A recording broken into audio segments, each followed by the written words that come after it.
can Ndigbo take advantage of Nigerian as it is and create the better future for them? Thank you very much. Okay, like I keep saying, it is all on Ndigbo to tell their story, to create their own narratives.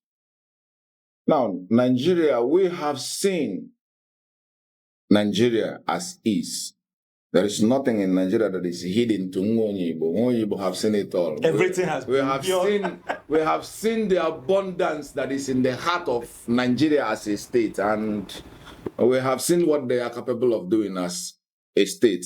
Now, Nigeria is a huge market. That is without question. In Africa, Nigeria is the largest market in Africa. So whoever has Nigeria has everything. A very, very good thing in his hand. Now, that is an advantage for Ngonyibo. And there is something in Igbo language.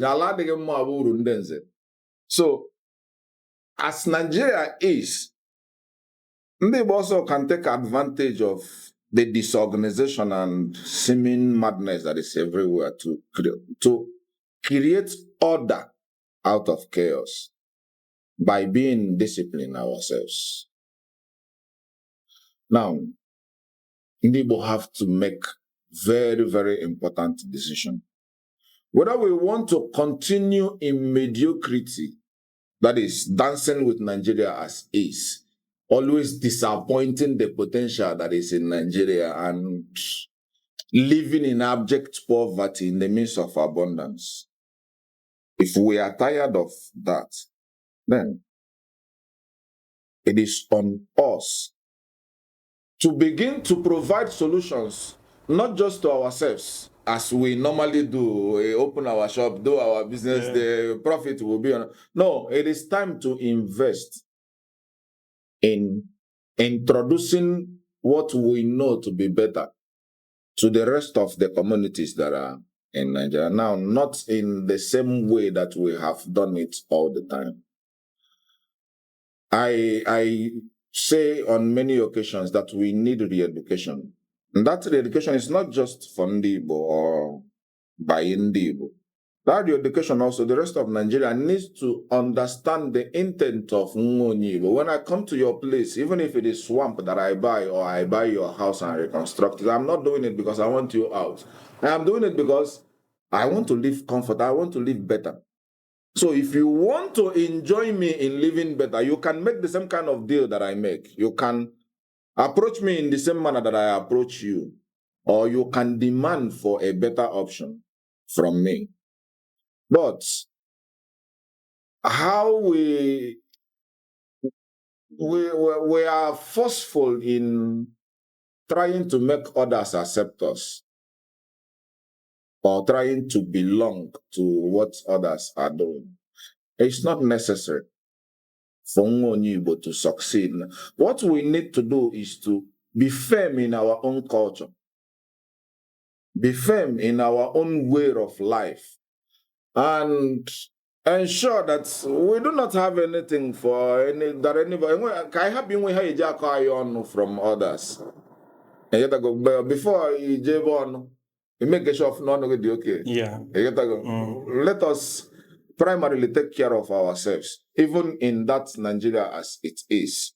For example, we can make it difficult for police people to harass an Igbo citizen. Even if the rest of Nigeria enjoys allowing their people to be harassed and molested by Nigeria, by police and the rest of them, we can come to agreement with ourselves and with Nigerian police and Nigerian judiciary and Nigerian government system to have more respect for the life of Igbo, even if they don't have respect for their lives.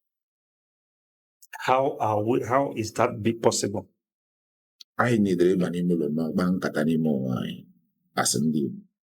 There are so many things that we need to do and we need to put in place that we don't have to come out in the media and talk it out.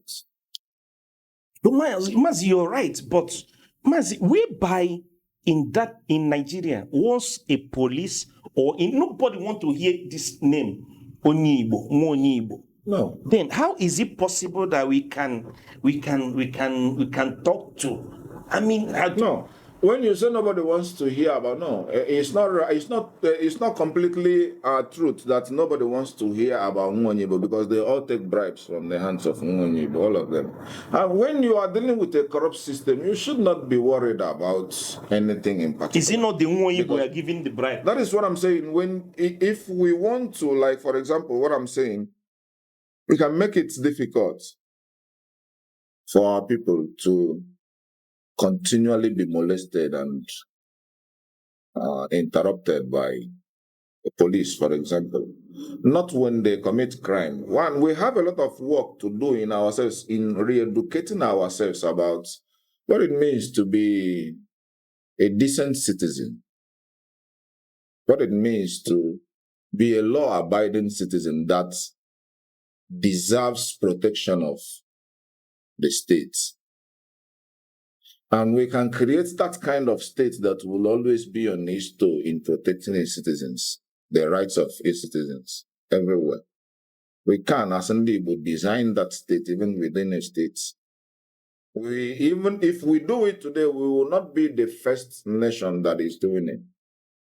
We will not be the first people in a nation whose citizens are treated differentially, even within a system. So, and we will not be breaking any law if we want to insist that we want to be treated better.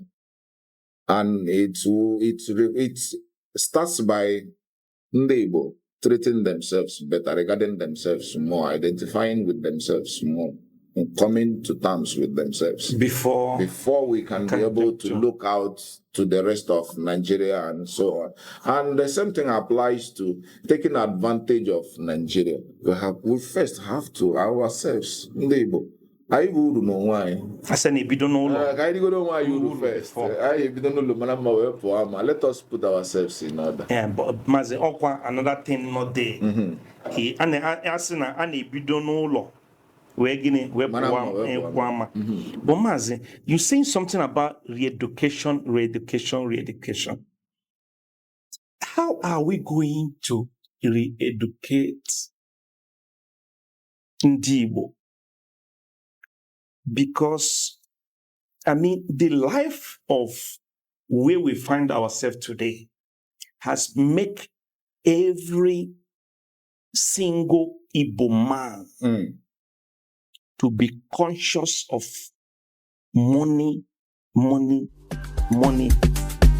Igbo man put money first.